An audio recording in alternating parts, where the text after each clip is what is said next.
Good morning students. आज हम study करेंगे the last climatic factors, wind and water.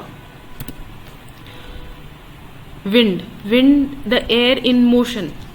तो जो एयर मोशन में होती है, मतलब जो हवा चल रही होती है, उसे हम कहते हैं wind. Wind velocity varies according to geography, topography, vegetation, sea shores. तो जो विंड की जो वेलोसिटी है, जो स्पीड है, वो लोकेशन के हिसाब से, वेजिटेशन के हिसाब से और जगह के हिसाब से जो है वो वेरी करती है। Air moves from high to low pressure due to temperature difference. और एयर जो है वो हमेशा हाई प्रेशर से लो प्रेशर की तरफ बहती है। It moves because of the temperature difference. Hence air flows from pole to the equator. इसीलिए हवा जो है वो हमेशा पोल्स, जो कि ठंडे रहते हैं, where there is high pressure, it moves towards the equator, जहाँ पे लो प्रेशर रहता है और टेम्परेचर ज्यादा रहता है। Now the physical impacts of wind on plants. तो विंड किस तरह से प्लांट्स को इफेक्ट करती है? Breakage and uprooting.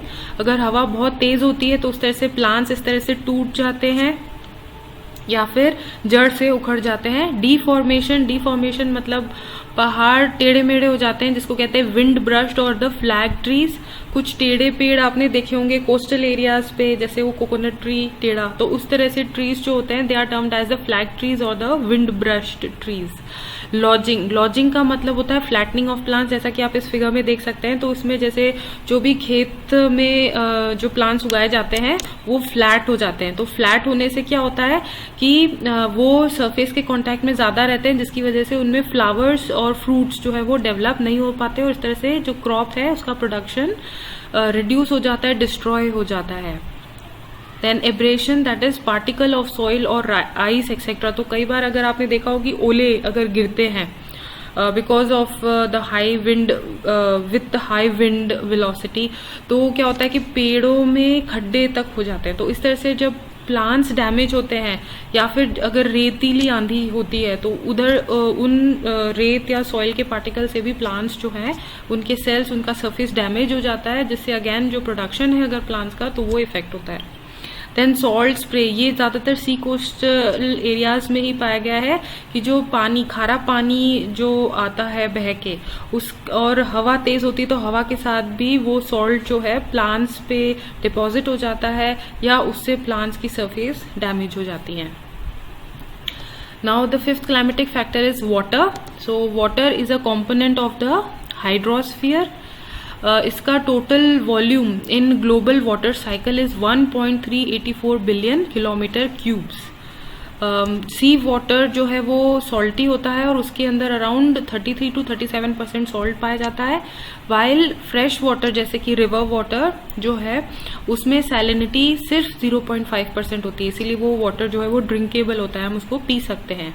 Total water on earth that is 97.6%। तो पृथ्वी पे 97.6% वाटर जो है it is salty and is present in the ocean and the sea. सागर में और महासागर जैसे है, पैसिफिक ओशन वगैरह में प्रेजेंट है, and 2.5% is only fresh water. So पूरे 100% वाटर में से 97.6% is salty water and 2.5% is fresh water which is present in the rivers, glaciers, polar ice caps. ठीक है, वाटर की टोटल वॉल्यूम इस तरह से डिविजिबल है, जैसे ओशंस में सबसे ज्यादा है दैट इज 97.6%, फिर सलाइन या लेक और सी में it is only 0.008%, ice cap और ग्लेशियर्स में it is 26,000 kilometre cube that's 1.9%, ground water में it's only 0.5%, the soil moisture that we have उसमें 0.01% वाटर इज प्रेजेंट, लेक्स में 0.009%, fresh water is only 0.0001%, in the atmosphere the volume is 13 kilometer cubes and the total water percent is only 0.0009%. So this total volume totals up to be 1,384,000 kilometer cube. The fresh water environment, तो fresh water कहाँ कहाँ पाया जाएगा, एक तो ground water में, एक surface water में। So ground water, the rain, ground water में फ्रेश वाटर कैसे है, जो बारिश होती है, so the rain percolates into and through the porous rocks and accumulates at ground water, तो जो बारिश का पानी होता है वो धीरे धीरे रिसता हुआ ग्राउंड वाटर के फॉर्म में एक्यूमुलेट हो जाता है below the rocks. The layer of rock through which it percolates is called the aquifer, और जो पहाड़ के टुकड़ों से वो पानी बहता हुआ रिसता हुआ अंदर जाता है, दैट उन पहाड़ों को कहते हैं aquifer. Ground water is found in 2 layers of the soil, और ग्राउंड वाटर जो है सॉइल के 2 लेयर्स में पाया जाता है, zone of aeration and zone of saturation. तो जोन ऑफ एरेशन क्या है, the gaps in the soil filled with air and water is the zone of aeration. ये हम डायग्रामेटिकली मैं आपको अभी आगे एक्सप्लेन करूंगी। The zone of saturation, the gaps completely filled with water, तो या तो एरेशन वाले जोन में होगा जहां पे थोड़ा थोड़ा एयर और वाटर दोनों पाया जाएगा, और जोन ऑफ सैचुरेशन जो कि पूरा पानी से भरा होगा।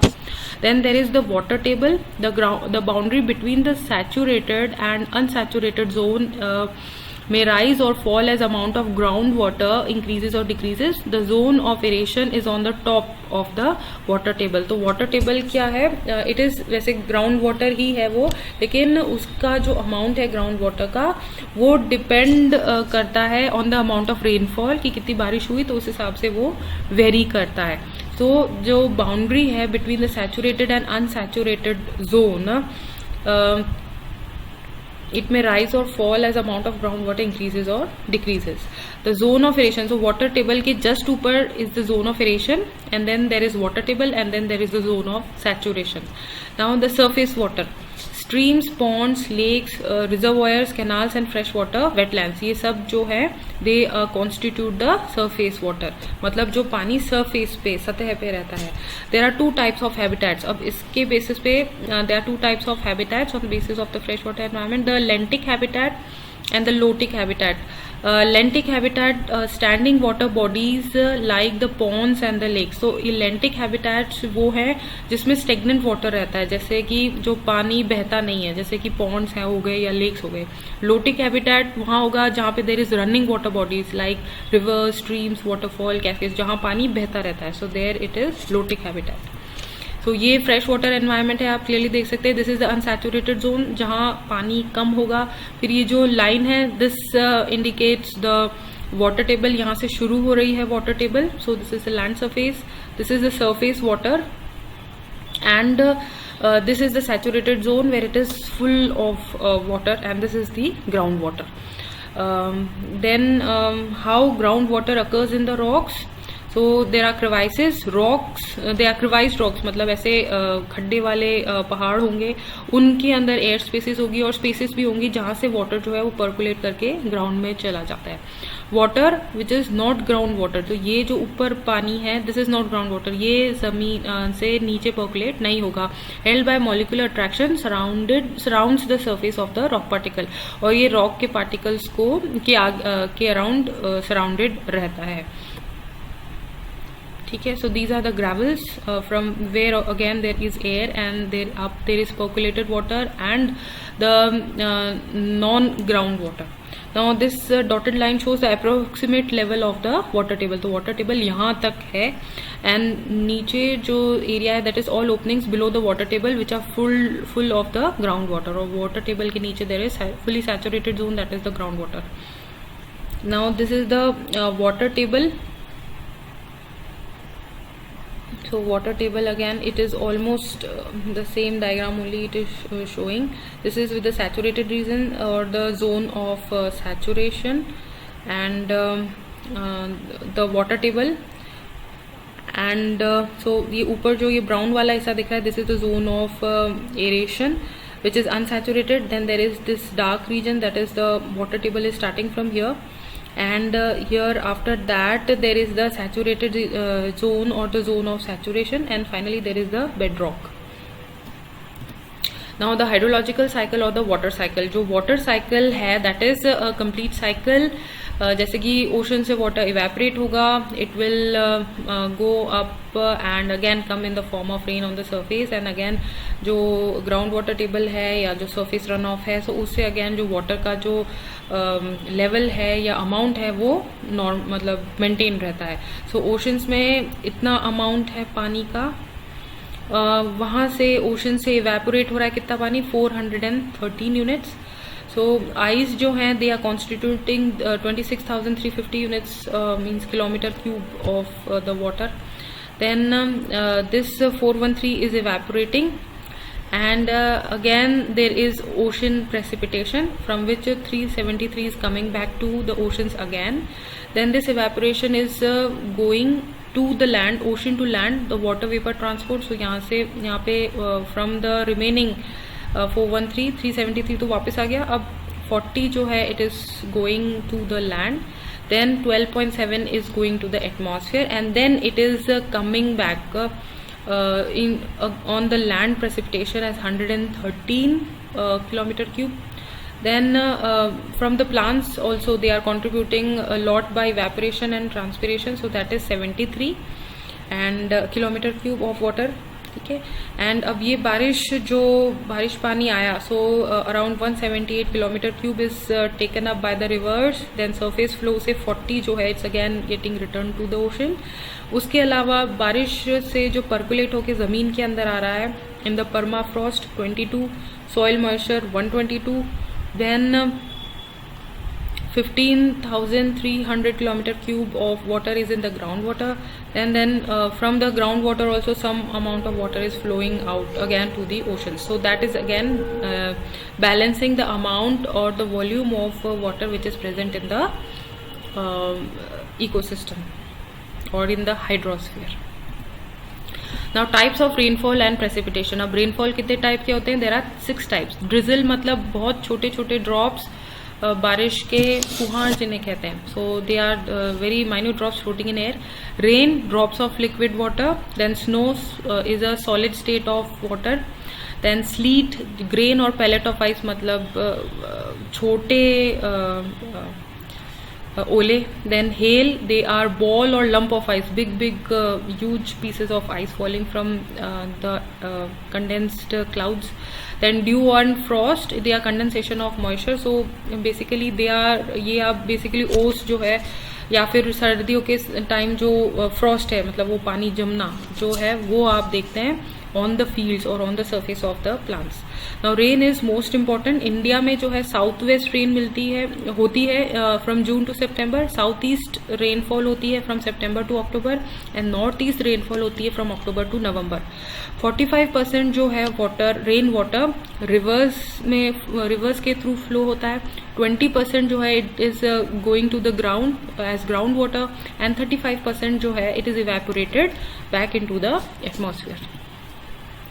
Now on the rainfall and the vegetation. So on the basis of the rainfall, vegetation कैसा होगा? So if the summer rainfall is heavy and winter rainfall is also heavy, अगर दोनों महीनों में बहुत तेज बारिश होती है तो vegetation there would be evergreen forest, mesophytic to hydrophytic, which require ample amount of water. मतलब ऐसे plants उगेंगे जिनको बहुत सारा पानी चाहिए for maintaining themselves.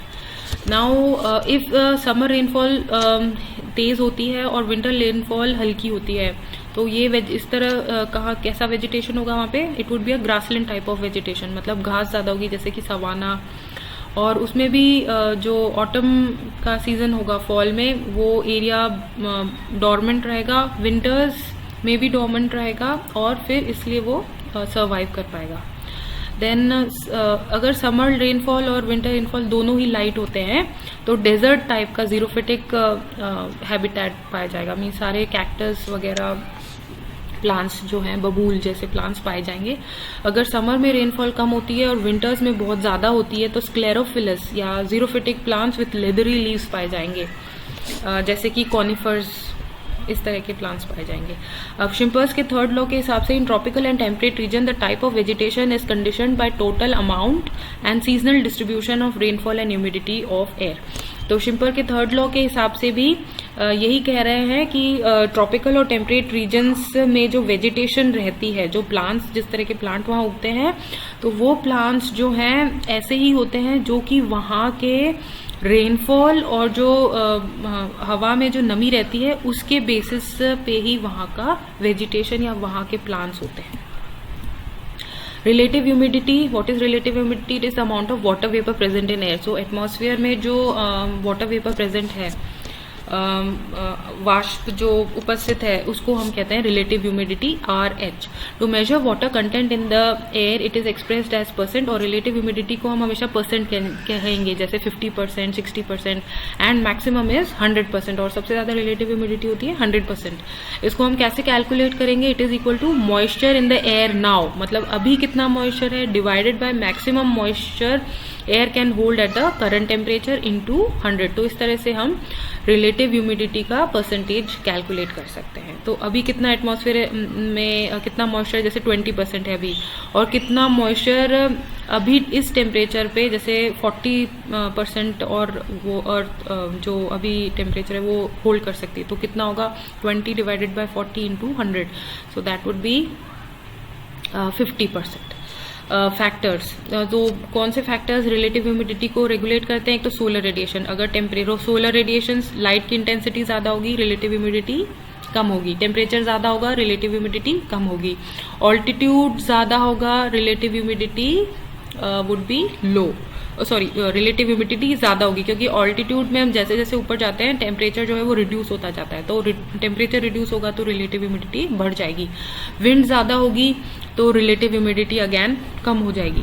Soil cover and water status पे भी डिटरमिन करेगा, क्योंकि सॉइल कवर का मतलब है कि अगर प्लांट्स ज्यादा होंगे तो पानी ज्यादा होगा, और पानी ज्यादा होगा तो रिलेटिव ह्यूमिडिटी ज्यादा होगी।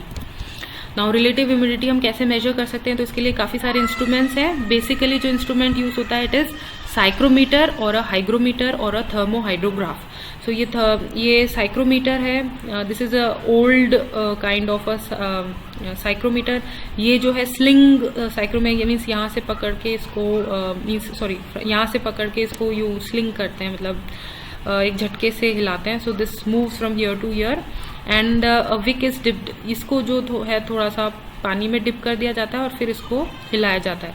तो उससे क्या होता है कि the dry bulb gives the current air atmosphere. तो जो ये ड्राई बल्ब है थर्मोमीटर का वो करेक्ट टेम्परेचर देता है। And when swung water evaporates from the wick, cooling the wet bulb thermometer, and the drier air results in the lower temperature. तो basically ये दो रहते हैं थर्मोमीटर्स, तो इन दोनों की टेम्परेचर वेरिएशन से जो है we are calculating the relative humidity. And this is a digital psychrometer, तो इससे तो डायरेक्ट रीडिंग्स आ जाती है, means as per the atmosphere. Then this is a hygrometer, तो हाइग्रोमीटर से हाइग्रोमीटर इससे डायरेक्टली जो है वो ह्यूमिडिटी मेजर हो जाती है। देन थर्मोहाइड्रोग्राफ्स, ये बेसिकली जो मेट्रोलॉजिकल इंस्टीट्यूशंस है, जैसे इंडियन मेट्रोलॉजिकल डिपार्टमेंट, वहाँ पे लगा रहता है, तो जो भी जैसे भी एटमॉस्फेयर की ह्यूमिडिटी रहती है ये इसको इस तरह से ये हिलते हैं और वो उसको मेजर करते रहते हैं। Now the plants on basis of water requirement, so basically इसके हिसाब से 3 तरह के प्लांट्स होते हैं। हाइड्रोफाइट्स, एक्वेटिक, जो कि पानी में रहते हैं, प्लांट्स पानी में होते हैं, जैसे कि लोटस या फिर लेमना, सैल्विनिया, एजोला, पिस्तिया, वॉल्फिया सबसे छोटा है एंजियोस्पर्मिक प्लांट, या तो फिर जीरोफाइट्स हो सकते हैं, मरुद्भिद पादप जो कि जीरोफिटिक होते हैं, जैसे कि कैक्टस जिनको बहुत कम पानी चाहिए। देन मीजोफाइट्स जो नॉर्मल प्लांट्स हैं, मैंगो, आसोपालव, नीम, तो ये टेरेस्ट्रियल हैं और इनको एडिक्वेट अमाउंट ऑफ वाटर चाहिए ग्रोथ के लिए। Okay, this is all for today's lecture, thank you.